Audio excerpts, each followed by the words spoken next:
Parents across Dubai, Abu Dhabi, and Sharjah are getting their kids ready for school.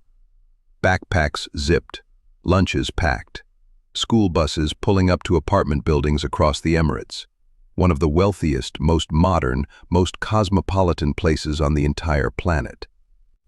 And then, 5 times in 3.5 hours, every phone in the UAE lights up simultaneously with the same emergency alert. Missile threat. Seek shelter immediately. 5 alerts in 3.5 hours. Then the explosions, then the fire.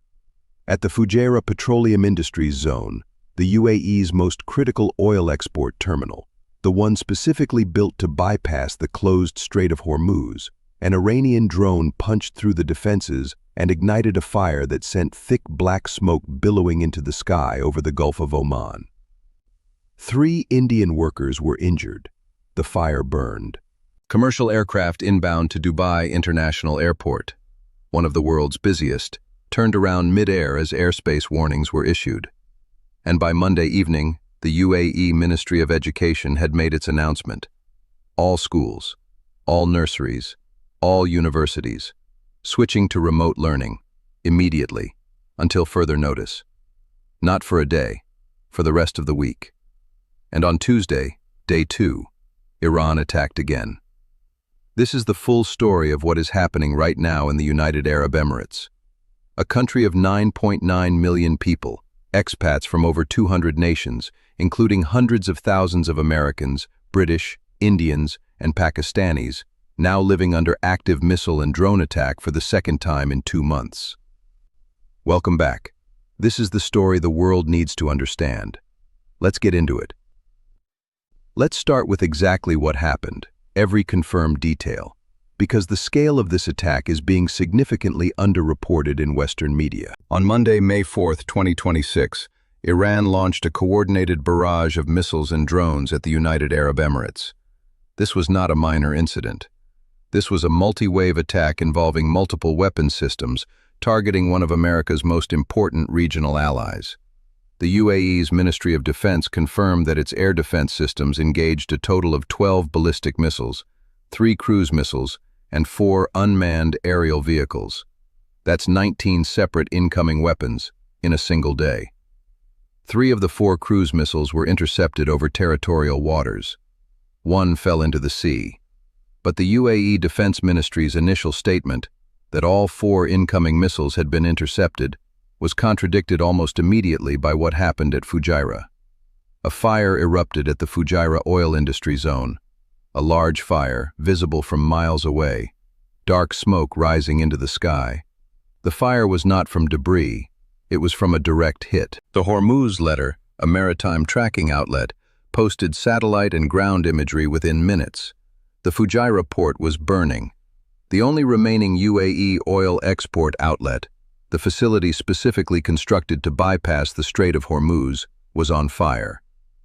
3 Indian citizens working at the facility were moderately injured. They were treated at local hospitals.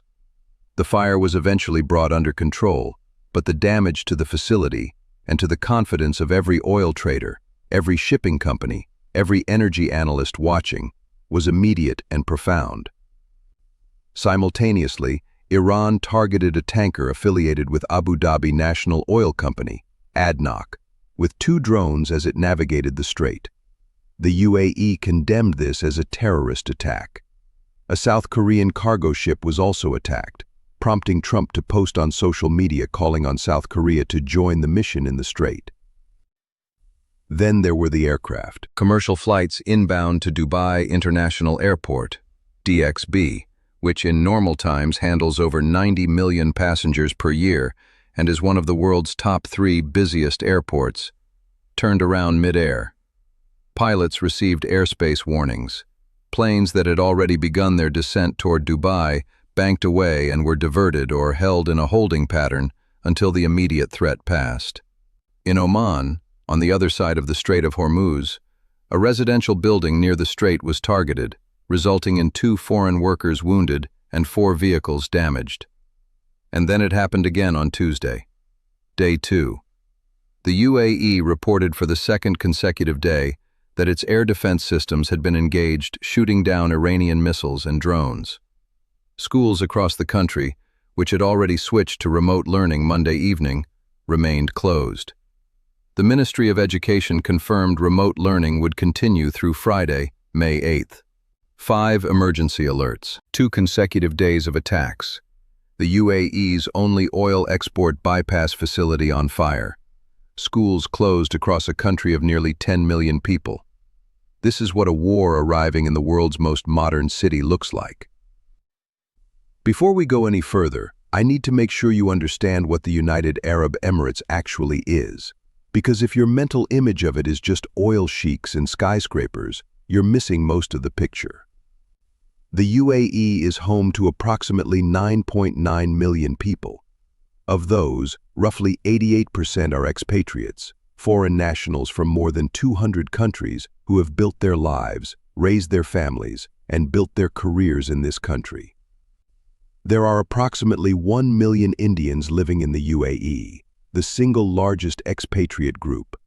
There are hundreds of thousands of Pakistanis, Bangladeshis, Filipinos, Egyptians, Britons, Americans, Canadians, and Australians. There are significant communities from France, Germany, Russia, and China. Dubai, Abu Dhabi, and Sharjah are genuinely multicultural cities in a way that few places on earth are.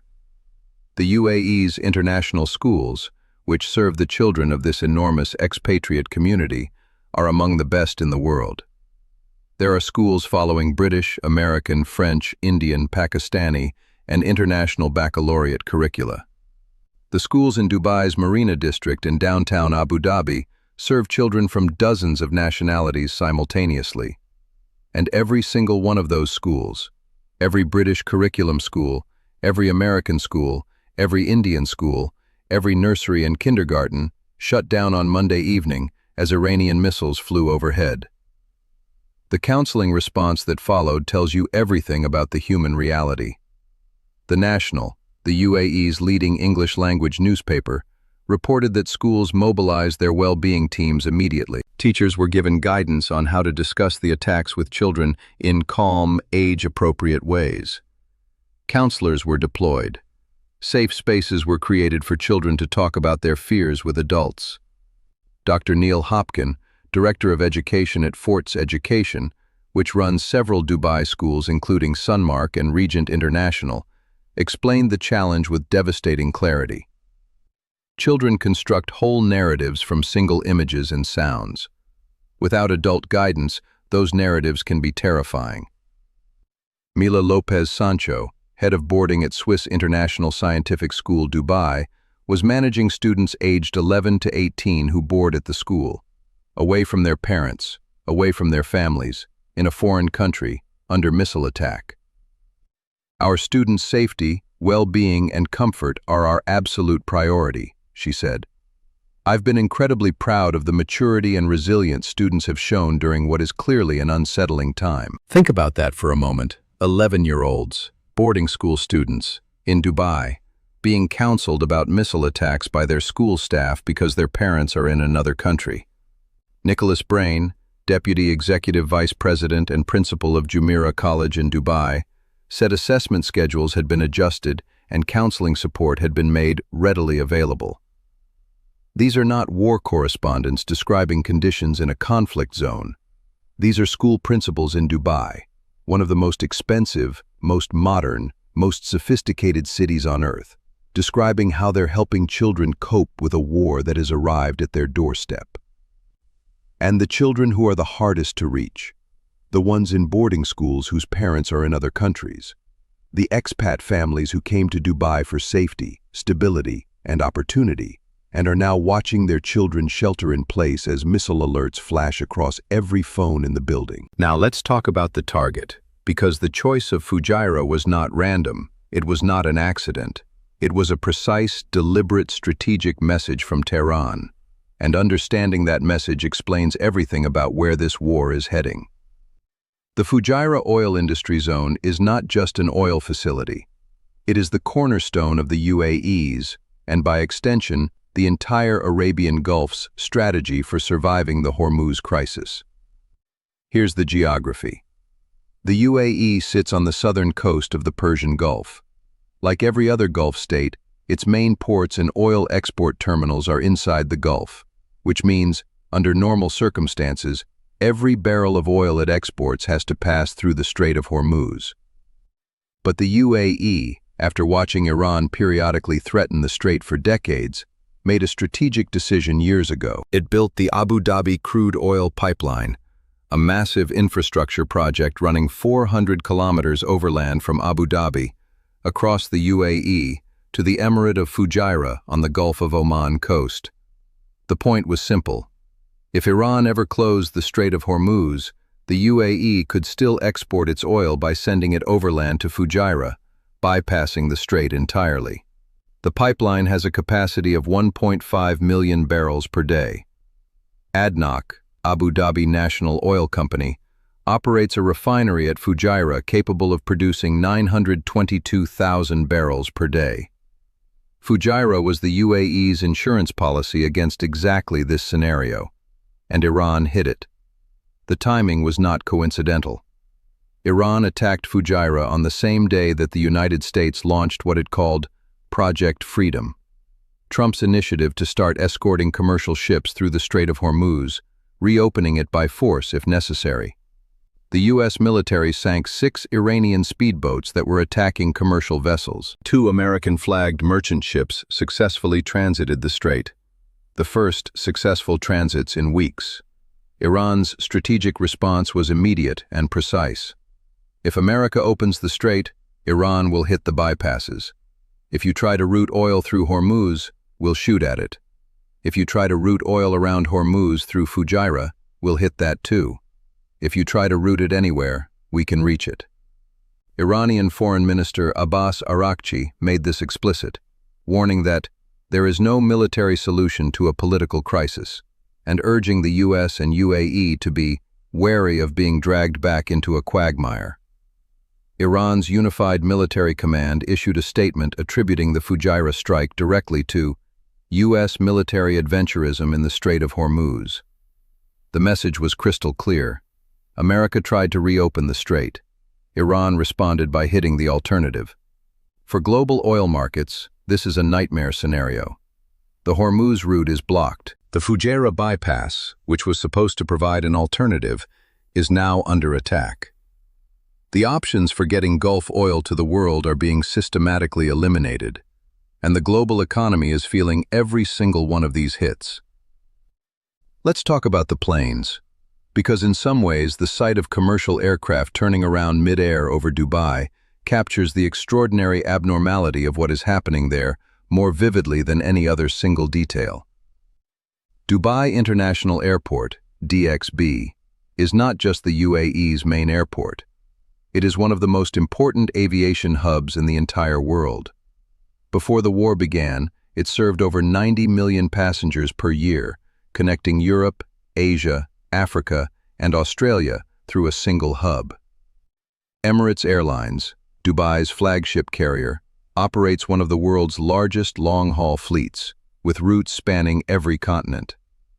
Since Iran's full-scale attacks began on February 28, 2026, DXB has faced repeated disruptions. In early March, the airport briefly closed after an unidentified object was intercepted in the area, causing smoke to rise from the airport.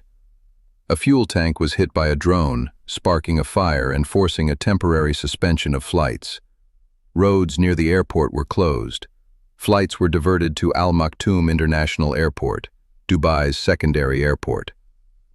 On May 4th, history repeated itself. Commercial aircraft inbound to Dubai turned around mid-air as missile alerts sounded across the city. The disruption, while shorter than earlier incidents, added another layer of operational uncertainty to one of the world's busiest aviation corridors.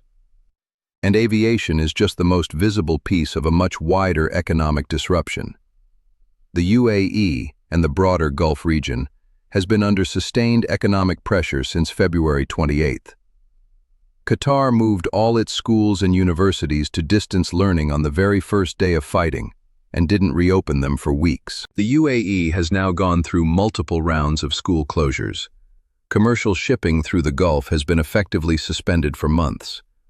The Fujairah oil industry zone, now damaged by Iranian drone strikes, is also a critical hub for ship refueling. Vessels transit through Fujairah to take on fuel for their onward journeys. With the facility under attack and operations disrupted, even ships that manage to transit Hormuz now face difficulties refueling. Insurance companies have been responding in real time. War risk premiums, the additional insurance costs that shipping companies pay to send vessels into conflict zones, have soared to levels not seen since the tanker wars of the 1980s. Some insurance companies have simply stopped writing policies for Gulf shipping altogether. The human cost of all this economic disruption is measured in gas prices in California, in food prices in South Asia, in electricity bills in Europe. The human cost of all this economic disruption is measured in gas prices in California, in food prices in South Asia, in electricity bills in Europe, in the quiet desperation of economies across the developing world that have no capacity to absorb sustained high energy prices and are now watching their budgets collapse. And in the faces of school children in Dubai, being taught by their counselors that it's okay to be scared, that their teachers are here to help, that the adults in their lives are doing everything they can to keep them safe. The attack on the UAE on May 4th and 5th did something that had not happened in the previous months of this war. It conclusively ended any remaining possibility that the Gulf states could remain passive bystanders to the US-Iran conflict. Saudi Arabia and Qatar in particular, which have been trying to maintain some diplomatic distance from the conflict, while also hosting American military bases on their territory, could no longer pretend this war was happening somewhere else. The UAE's foreign ministry condemned the attacks as renewed, treacherous Iranian aggression, and declared that the UAE reserves the full and legitimate right to respond. Dr. Anwar Gargash, the UAE's diplomatic advisor to the president, called Iran the source of danger and threat to regional security and stability. Language that, from the typically measured Emirati diplomatic establishment, represents extraordinary escalation. British Prime Minister Keir Starmer and French President Emmanuel Macron both issued condemnations. The world's major powers, those not directly involved in the fighting, are being forced to take positions. And then there's the intelligence that emerged on May 5th, the day after the Fujairah attack. An Israeli source told CNN that Israel and the United States are gearing up for a possible short campaign to pressure Iran during negotiations. Round 2, already being planned. Secretary of State Marco Rubio said publicly at a White House press briefing that Operation Epic Fury, the initial U.S.-Israeli strikes on Iran that began this whole conflict, had concluded, and that the U.S. was now in a new phase. But he simultaneously made clear that Iran must pay a price for closing the Strait of Hormuz. And Trump, while not ruling out a new military campaign, said he would blow Iran off the face of the earth if it attacks U.S. forces. Defense Secretary Pete Hegseth tried to thread an impossible needle, insisting the ceasefire was not over, while acknowledging that both sides were still exchanging fire in and around the Strait of Hormuz. The Fujairah attack has made everyone's position more difficult. Iran has demonstrated that it can reach the UAE's oil bypass infrastructure.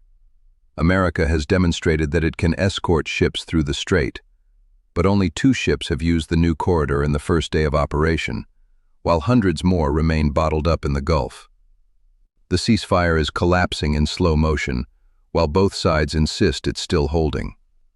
And the UAE, a country that has spent decades building itself into a global hub of commerce, finance, tourism, and aviation, is watching its carefully constructed image of stability come under direct attack. Literally. Let's zoom out one final time. Because what's happening in the UAE right now is not just a regional story. It's a global story. The United Arab Emirates is, in a very real sense, the connective tissue of the modern global economy. Dubai's port of Jebel Ali is the world's 9th largest container port. Dubai International Airport connects 240 destinations across 6 continents. The UAE is home to the regional headquarters of hundreds of multinational companies. Its financial center, DIFC, is one of the world's top 10 financial hubs. And right now, school children in Dubai are receiving emergency counseling about missile attacks. Aircraft are turning around mid-air over its airports. Its oil export infrastructure is on fire. The ripple effects of this instability radiate outward in every direction. Companies with regional headquarters in Dubai are reassessing whether to stay or relocate. Expatriates who came to the UAE for safety and opportunity are weighing whether to return home, pulling talent, skills, and purchasing power out of the Emirati economy. Airlines are revising their Gulf routes. Shipping companies are avoiding the region entirely or charging war risk premiums that make shipping uneconomical. And every disruption to the UAE's economic function has downstream effects on the global economy.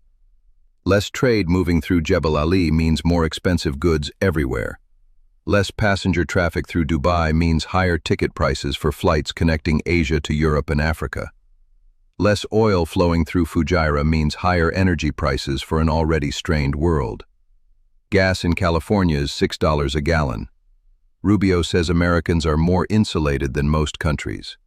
He's right, but only relatively.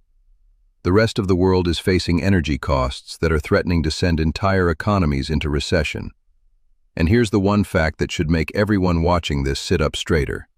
Fujairah was supposed to be the solution, the bypass, the insurance policy. The reason the Gulf states built an overland pipeline at enormous expense, so that even if Hormuz closed, the oil could still flow. Iran just hit the bypass. The backup plan is on fire, and the world is left with a question that no government, no military, no diplomat has yet been able to answer convincingly. If Iran can close Hormuz and hit the bypasses and attack America's Gulf allies and keep fighting through a ceasefire, what exactly is the end game? What does a world without Hormuz and without the Fujairah alternative actually look like? The school children in Dubai being counseled by their teachers are going to grow up in a world shaped by the answer to that question. And right now, nobody has it. A fire at the Fujairah oil terminal. Aircraft turning around over Dubai. Schools closed. Children counseled. Emergency alerts sent to 9.9 million phones for the second day in a row. This is not happening in a distant war zone. This is happening in one of the most connected, most modern, most globally integrated places on Earth. A place where millions of people from every country in the world built their lives, raised their children, and built their futures. And it is happening because a war that began with decisions made in Washington and Jerusalem on February 28th has now spread to oil terminals, school systems, and airport runways across the Persian Gulf. The world needs to understand what's happening here. Not just the geopolitics, not just the oil prices, the human reality. The children being counseled, the Indian workers injured at Fujairah, the parents watching missile alert notifications appear on their phones while their kids are at school. Share this video. Make sure someone who doesn't understand the real scope of this war watches it. Hit like if this gave you the picture you needed. Subscribe for the next one. We're going deeper on this story every day. See you there.